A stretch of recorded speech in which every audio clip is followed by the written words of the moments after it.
Let's get to it. Welcome back to the channel. And this is a patron video for all of you, but I wanted to focus on you flute players. And this is going to be about how to play along with this popular chord progression, which is what we call the pop chord progression. And it's in a lot of songs. This song happens to remind me of With or Without You by U2.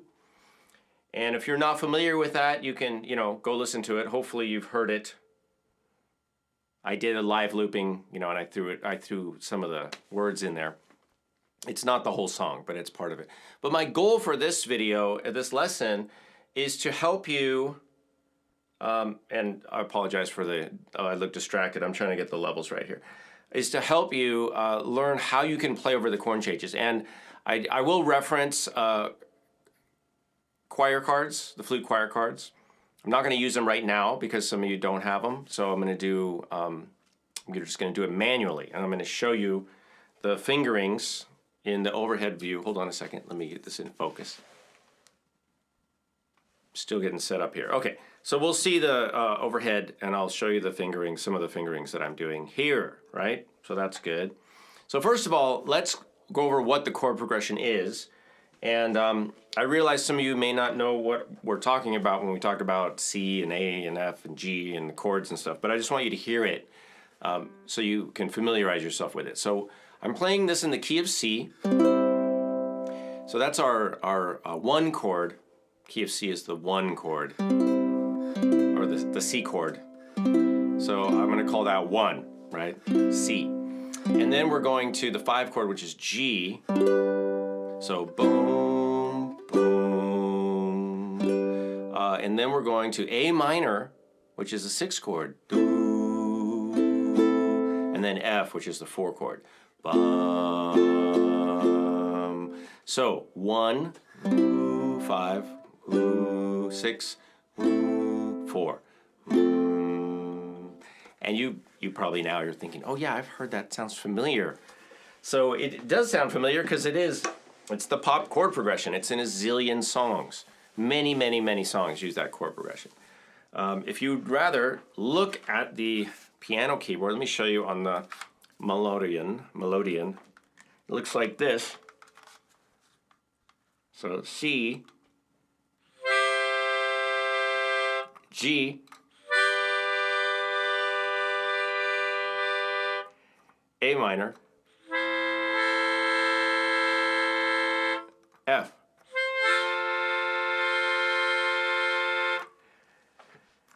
And I've got that all recorded already. It's right here.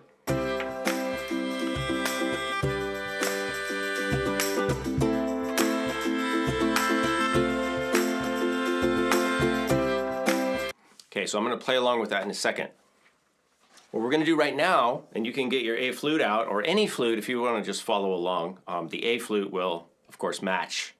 Other flutes, you can just do the fingerings. But let's go over some of the notes that you can play during this chord progression. So first of all, the C chord is a major chord, and we can start with one finger up.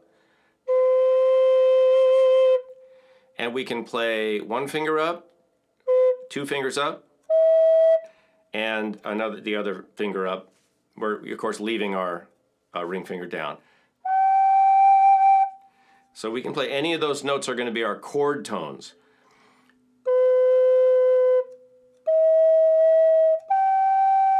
So that's for the first chord. For the second chord, which is G, we can play 2 main notes. We can either play 2 fingers up or 4 fingers up. That's a G. That's our G note. So D will work for the second chord. The third chord is A minor, so that's actually the root of the flute. We can play all fingers.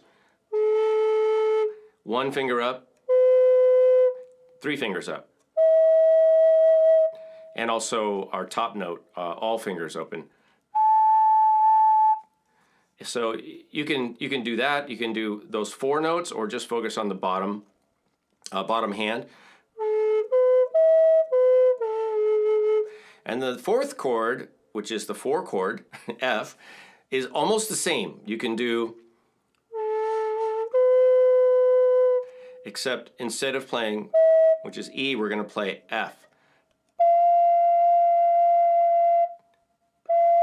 So 2, and this is our exception, 2, it's our exception to leaving our ring finger down. This is a cross fingering. So that's A, C, and F. And so that's all the main chord tones that you could play on your flute with the fingerings. Now, of course, you could play over this and just play and, improvise. What I suggest is that you do both of these things, that you focus on the chord tones, but you're not limited to the chord tones, and I'll show you what I mean in a second. You can play any notes.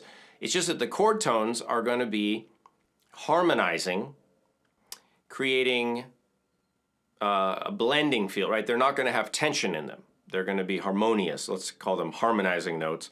The other notes, when you're on the chord, when you're on a certain chord, if you're not playing the chord tones, like I just showed you, then you're playing another note of the scale, which is going to cause tension, right? It's going to be a little discordant, or it's just going to, the result of it will be that it's probably going to, it's going to cause like, oh, that needs to resolve.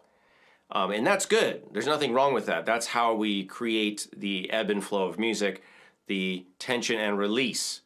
So tension and release is good. Nothing wrong with that. It's just that you want to kind of get a sense of where am I creating tension, and then how can I release that, and that's going to be satisfying, right? For the listener and for yourself, because you're also a listener to yourself when you're playing. So I'm going to do two things right now. One, I'm going to play some examples with the backing track right now, and then I'm going to just let the track go and play and stay out of your way. I might do a little bit of interjecting here and there. I'm basically I want you to have a chance to play, by yourself with the track. So we're going to do that first. But I'll give you an example, and I'm going to go back to the overhead. I'm going to add some reverb, and I'm going to play along. Here we go.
So you heard me make a few mistakes, some bobbles in there, and it's okay. When we're practicing, and we're trying things out, we're experimenting, and that's how you learn. So you don't have to do what I did and go, ah! Oh, there's nothing like doing a one-shot video, instructional video. But it's good to hear which notes work right on, right? Some of the notes are right on the money. Some of them are like, okay, it's all right, there's no problem. And some of them are like, that's like when you're playing the F chord if you play an E, right? If you play an E on the F chord, or if you play a D. Well, a D on the F chord's okay. A C on the F chord's okay. A G on the F chord is okay. But an E on the F chord, not okay. An F on the A minor chord, kind of like, it's a little too, it rubs too much. It's too close to the chord, and it's not on. When it's right on the edge, but it's not there, that's when you feel the most tension, right? It makes sense. Because it's like a physical thing. You're right on the edge. It's close, but no cigar. So, so I hope this has been helpful. Of course, if you have any questions about anything I've talked about, feel free to leave them. You can leave them in the comments, but I prefer that you message me questions. If you have any helpful tips or anything like that, leave it in the comments so that other people can see it. But if you have a question for me, then message me, all right? All right, so we're going to be doing more of these in a live looping format for the flute players, actually for anyone that wants to play and improvise, but it's geared towards our native flute players. We'll be doing these live looping play-along sessions at least once a month. I'm thinking about maybe twice a month or maybe more, but for now, my commitment is at least once a month, and then I'll be making some other videos like this one, which are recorded, which you can use to practice and learn some things from. So let's keep doing it. You can rewind this. There's play-along tracks out there. Look for 1, 5, 6, 4 play-along tracks, pop chord progression play-along tracks. I've got some. Other people have made them. Go out and find some and play along and practice. All right. Thanks for watching, everybody. I'll see you soon.